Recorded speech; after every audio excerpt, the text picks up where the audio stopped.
విజయవాడ ఇంద్రకీలాద్రిపై ఉన్న అమ్మవారు ఎలా అవతరించారు? ఆ ఆవిర్భావం వెనుక ఉన్న పురాణ కథను ఈరోజు వీడియోలో తెలుసుకుందాం. పురాణాల ప్రకారం దుర్గాదేవి అనేక దుష్టశక్తులను సంహరించి లోకాలను రక్షించడానికి అవతరించింది.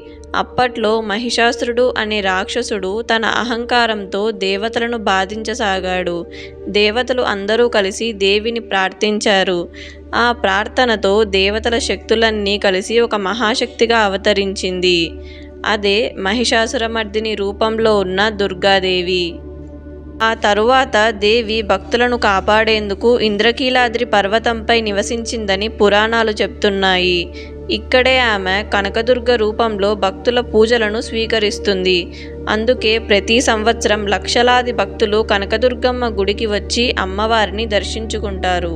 ఇలా కనకదుర్గమ్మ ఇంద్రకీలాద్రిపై అవతరించి భక్తులను కాపాడుతూ ఉన్నారు. కానీ చాలామందికి తెలియని ఒక విషయం ఏమిటి అంటే, ఈ పవిత్ర స్థలం కేవలం ఆలయం మాత్రమే కాదు, ఇది ఒక శక్తిపీఠంగా కూడా భావించబడుతుంది. ఎందుకు కనకదుర్గమ్మ గుడిని శక్తిపీఠంగా పరిగణిస్తారు? ఆ రహస్యాన్ని రేపటి వీడియోలో తెలుసుకుందాం.